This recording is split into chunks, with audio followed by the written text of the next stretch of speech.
Hello, CS501 comrades, and welcome back to my 15-minute technical talk about the recent innovation at SpaceX. My name is Ryan J. Scully, and it is currently the 4th of March, 2021.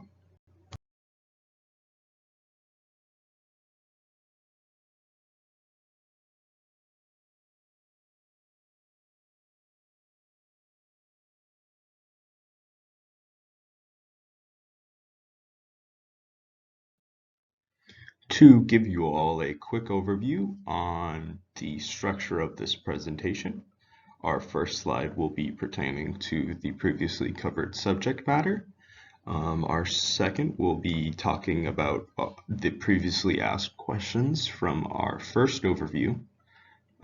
Next will be followed by additional information that I have for you about SpaceX.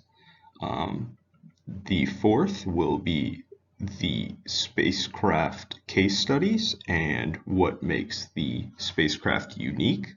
And then finally, I will talk about the controversial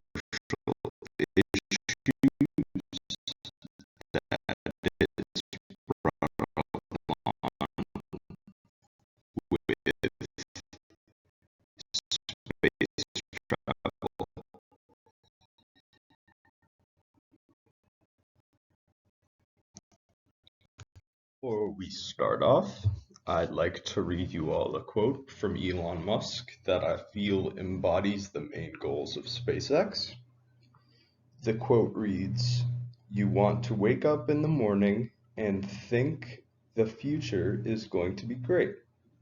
And that's what being a spacefaring civilization is all about. It's about believing in the future and thinking that the future will be better than the past.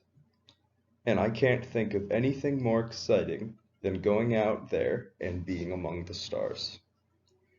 This was said in 2016 when talking about the reason why SpaceX was founded.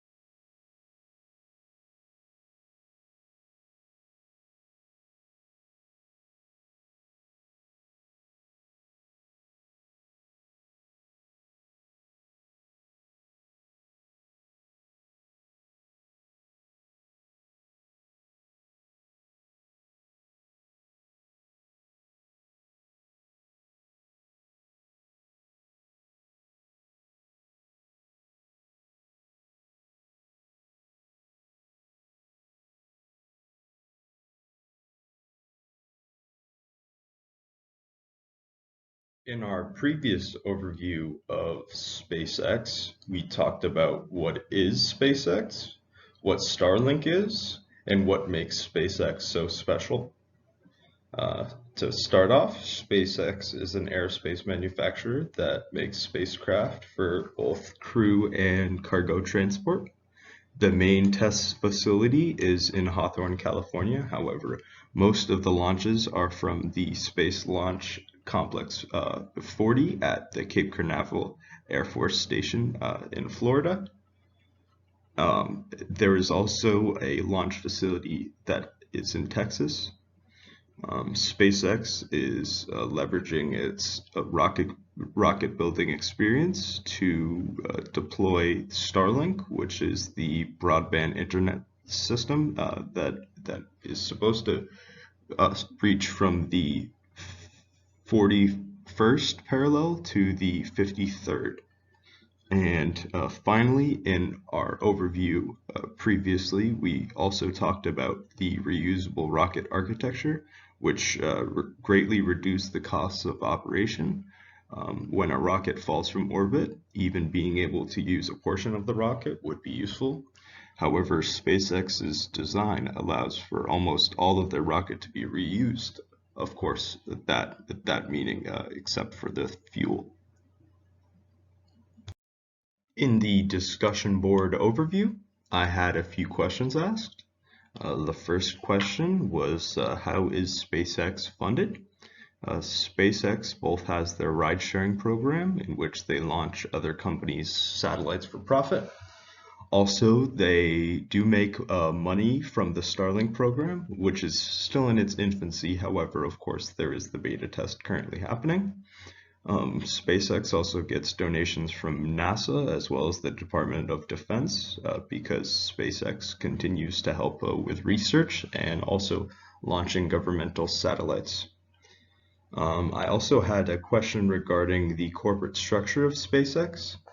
The main decisions are made by Elon Musk, who has a 71% voting share of the company. He has also hired previous big names in the aeronautics industry to help him with both productivity and design, like Gwen Shotwell or Hans Koenigsmann. Finally, a large majority of you wanted me to cover what plans SpaceX has for the future, and I will answer this question in the next slide.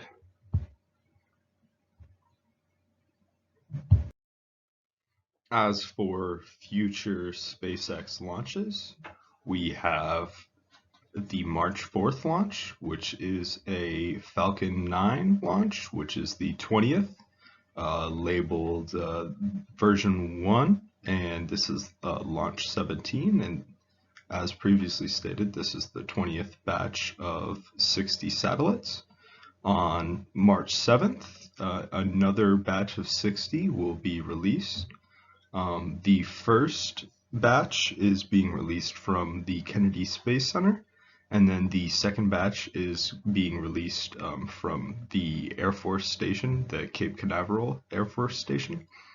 And on April 20th, the Falcon 9 rocket will launch a Dragon-manned spacecraft with astronauts on board from the Kennedy Space Center as well.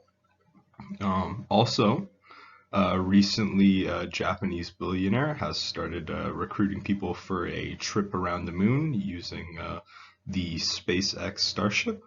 The entire project overview is detailed in the mission statement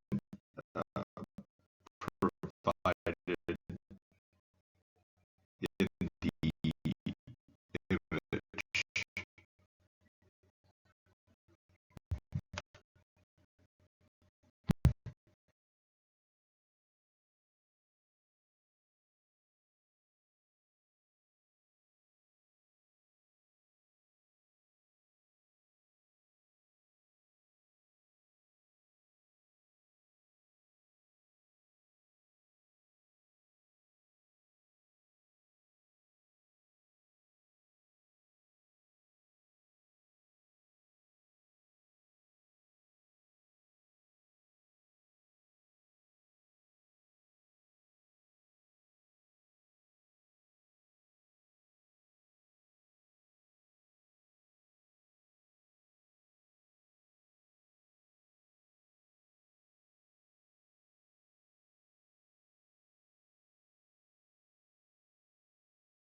The Dear Moon mission will use the SpaceX Starship vehicle, a reusable rocket and spacecraft combo that is currently under development at the company's South Texas facility.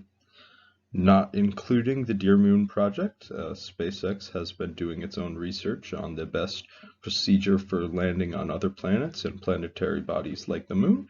It is predicted by 2022, SpaceX will have the infrastructure required to colonize the Moon, and by 2025, the red planet Mars will be able to be landed on by SpaceX spacecraft. NASA, China, and the United Arab Emirates all launched missions to Mars in July of this year. The next window is in 2022, with Musk referring to the Mars launch opportunity.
For our first case study, we will look at the Falcon 9 rocket.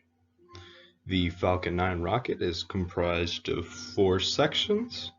The diagram and the measurements to the left of this slide are referring to the fully assembled height and diameter as well as mass of the rocket.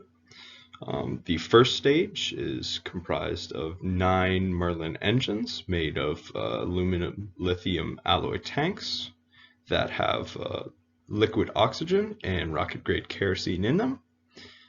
These engines are able to generate 1.7 million pounds of thrust at sea level, and this stage has landing legs, so it's able to be returned to orbit. The second stage is comprised of a single Merlin vacuum engine, and this delivers the Falcon 9's payload to the desired orbit for it to either release the satellites or be piloted by the crew. The second stage engine ignites a few seconds after the first stage's separation, and it can be restarted multiple times, which is very useful when it is being guided to its final destination. The first and second stages are conjoined by a third interstage. The interstage has grid fins which orient the rocket during the re-entry, as well as it moves the center of pressure of the rocket so it's able to land more stably. The payload, which is the fourth and final section, and really the brains behind the rocket, it has 2 different flavors that it can come into. The first flavor is the fairing. The fairing is used to protect satellites on their way to orbit. SpaceX continues to recover fairings for reuse. The fairing is basically a housing that would go on the outside of a satellite that would be released. The second flavor that a payload can come in the form of is called the Dragon. The Dragon is capable of carrying up to 7 people or a variable amount of cargo in the spacecraft's pressurized section. It also has an unpressurized trunk section, which can accommodate secondary payloads such as more cargo. It has been reflown 9 times, and the Dragon has reached the International Space Station, as shown in the diagram to the right, around 22, or actually exactly 22 times.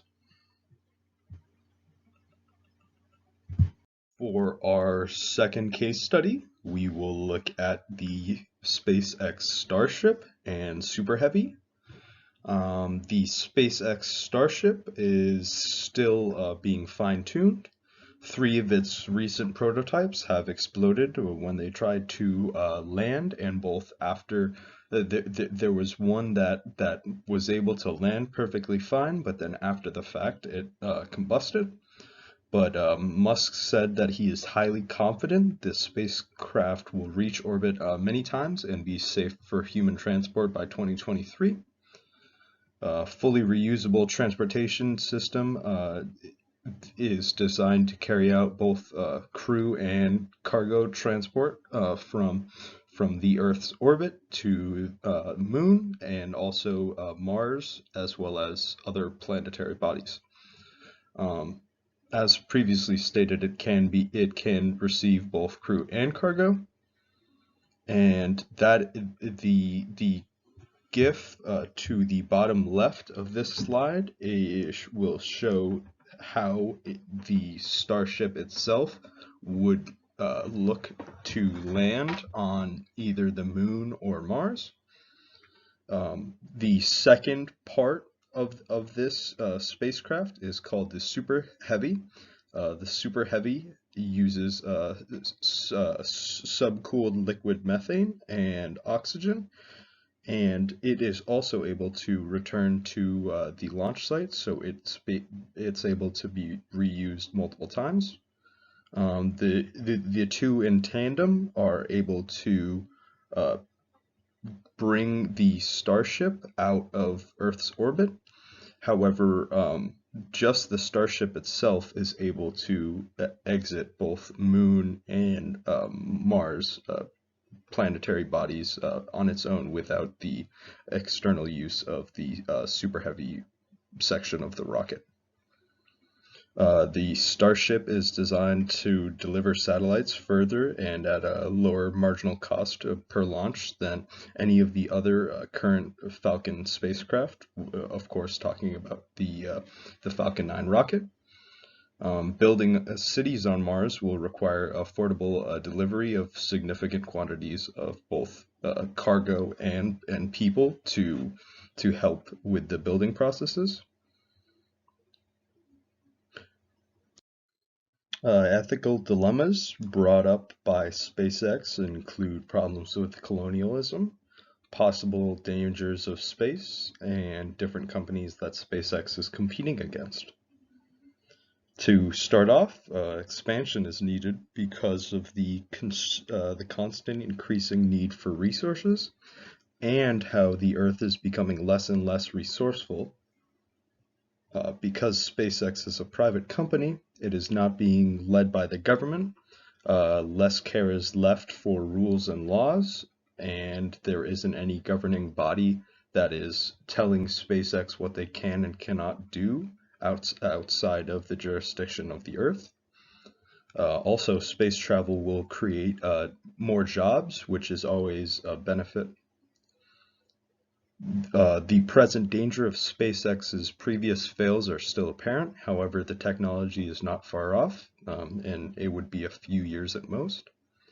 Nuclear warfare and country disagreements could lead to humanity's early demise, so not keeping all of the eggs in one basket per se is a very good idea. Humans born in space are speculated to have various birth defects, so more research is needed for humanity to be fully spacefaring. Finally, there are many other companies that are in the reusable rocket market, so SpaceX doesn't have a large monopoly. The space launch system developed by NASA is the closest to SpaceX currently.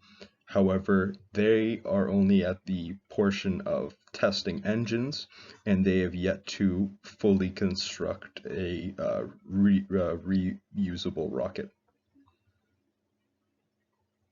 Conclude. Humanity's prolonged existence is guaranteed by space colonization, and SpaceX is making great bounds to getting us there. However, the technology is still in development. Also, reusable rockets will be more viable than regular rockets. It's like if you could only use your car once to get to one destination and not even get back to your starting point.